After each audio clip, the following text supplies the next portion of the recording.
My brother, Terrence Williams, what it do, man? What's going on? Hey, how's it going, man? Thanks for having me on. Yeah, for sure, man. Thanks for calling in. Thanks for agreeing to participate. I want to talk about the show first, the Deplorable Show, and then I want everybody to get to know who you are. So first, on the 17th, we have the Deplorable Show. You're going to be there. I'm going to be there. Tommy Lahren is going to be there. What's your take on the show, man? Oh, man. So the show, of course, is January the 17th, and I am honored to be sharing the same stage as you, Brandon. You better be. And let me tell you here. See, I'm a little guy, but see, Brandon, you used to be a police officer, and you kind of swole, too. You got muscles. So I feel safe that you're coming to the show because, I know nobody's going to mess with me at all, but we will have security, but we got you also. Yeah, you got me in my state, where you can carry, hey, so we going to be straight. So I think that the show is in Mesa. We're going to have a wonderful time. It's sort of a combination of inspiration and comedy, right? Oh, yeah, man. It's like, we're going to be talking, of course we're going to be talking politics, Trump, because we support the president. We support, we love America. We love our guns. We love our country. So it's going to be a whole lot of patriotism in the building. And it's going to be some laughter. It's going to be some motivation. And we're going to have fun. It's going to be a family reunion for deplorables. I mean, we are going to have a blast because conservatives and deplorables, Trump supporters, they want to have fun too. But they can't go to these other events because all these liberals do is bash America. They bash Trump supporters. They bash conservatives.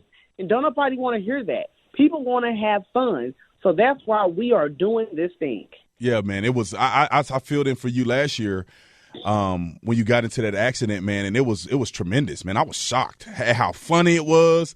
And the thing that I took away from it was most people were like, thank God that we can have some no PC comedy, real talk, pro-American. They got a chance to meet us at the end, take pictures. So it was cool. But people may not know who you are, Terrence. I mean, you're way more popular than me. But people may not know who you are. So I want to talk a little bit about you, man. I mean, you have a tremendous story. I mean, the way you grew up, bro, going from I'm going to let you tell the story, but going from where you started to where you have been several times on a stage in a place that I'm gonna let you talk about, and so tell my people that are listening, kind of how did you start off, bro? What's your story? So first of all, I want to say this here. When you said I'm more popular than you, we are all popular in God's eyes. Oh, yeah. Right, I like that. You sound like my grandma telling me something that made me feel good. Can I get an amen? We are all popular in God's eyes. So don't ever forget that. Don't ever forget that, brother. All right, Granny. Yes.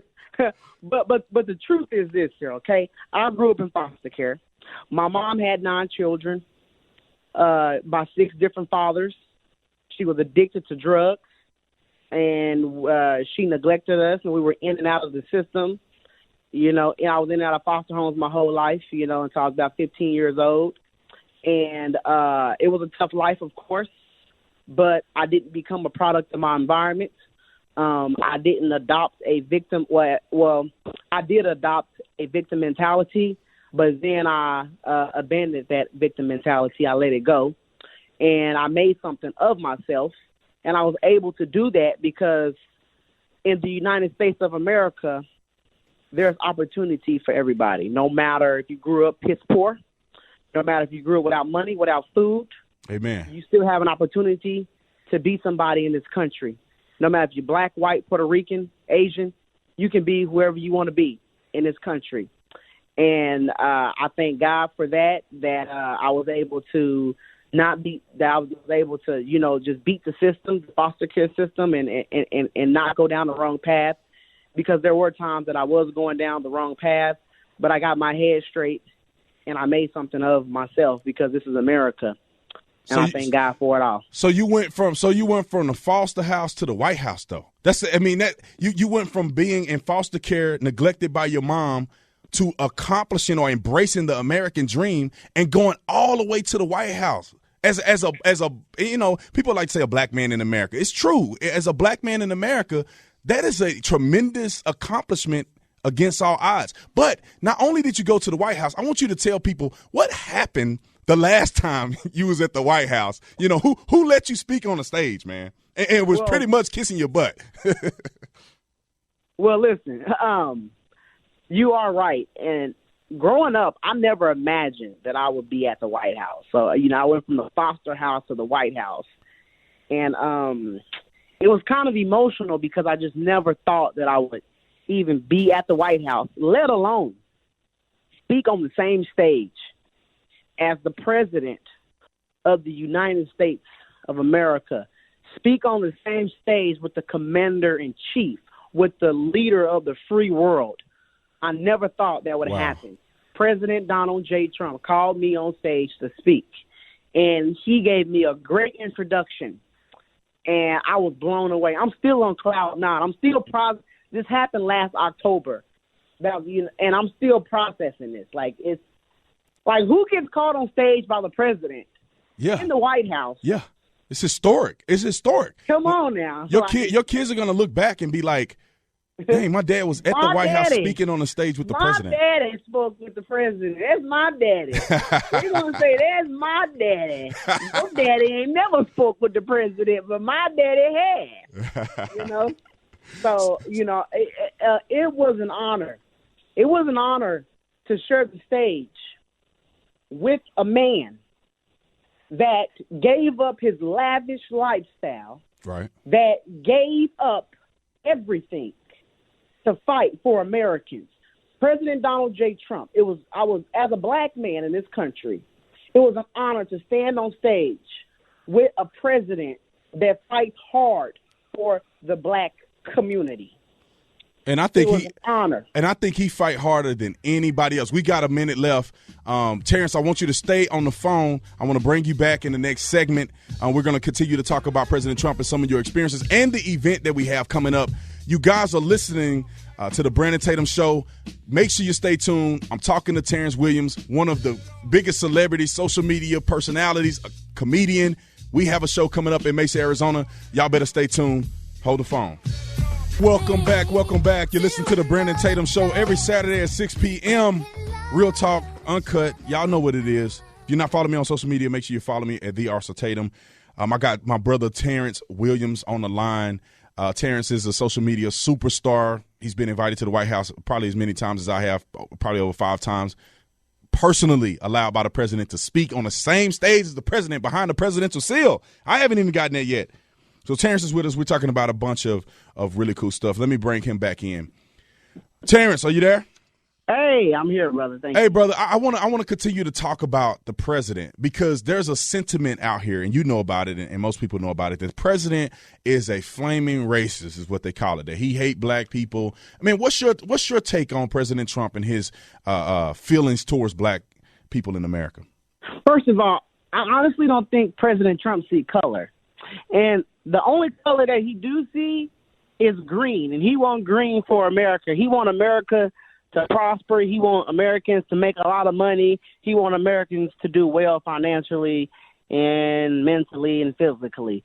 President Trump does not see black, white, none of that stuff. He don't care if you black or white. He don't care.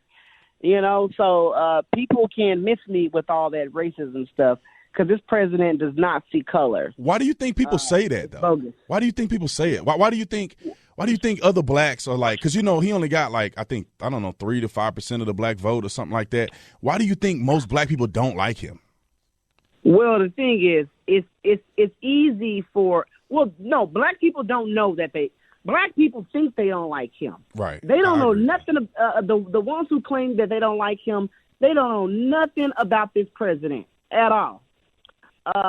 All they know is what CNN is telling them. That's all they know is what CNN is telling them. And but if they really paid attention, if they really took some time out to understand President Trump and they really took the time out to learn what he is doing for them in this country, they would love and they would support President Trump. Yeah, I agree with you 1,000%. Y'all listening to Terrence Williams, social media superstar. He is a comedian, man. He's an entrepreneur. a great young man. Me and Terrence, or Terrence and I, that probably is the proper English. Terrence and I, we have a event here on the 17th of January at the Mesa Arts Center. It's going to be mind-blowing. Terrence, tell the people where they can go to get their tickets. They can go to the deplorableshow.com, and get their tickets. They can find the tickets at the Mesa Arts Center online. Those are the two places that they can find it, deplorableshow.com and at the Mesa Arts Center. Or they can go to my social media at Terrence K. Williams, and they can find the links there. They can find the links on your page. I mean, they're everywhere. Yeah. Tickets everywhere. Yeah, they're on my page as well, Theofficertatum. You'll have all the links there. Terrence, have you been a conservative your whole life, or were you a liberal? Like, how did that transition for you? The thing is this here. Oh, man, you're cutting out on me. Most people in the black community are told that they are liberal, are told that they are Democrats. So I was told, half my life that I was a Democrat. Yeah. And I realized that, hold on now, people are thinking for me. It's time I think for myself. And when I began to think for myself, come to find out, I lean more toward the right. Come to find out, I'm more of a conservative than a liberal. And, and I started to realize that, as time passed and as I started thinking for myself. So do you think it's something that's just a matter of time for people to be exposed to reality for them to change? I mean, do you perceive that black people in America, just say by 2024, with all that's going on with Donald Trump and everything that people are getting exposed to now, do you think that more black people are going to identify more as conservative, let's say in 2024, than they do today? You know what? I think when you ask the question that, does it take time for people to start to realize, it does take time. People have to live a little and have to go through some things to understand things. But I think now in 2020, since it's 2020, I think the president is going to get more black votes because black people see that things are getting better because of this administration, and they realize that.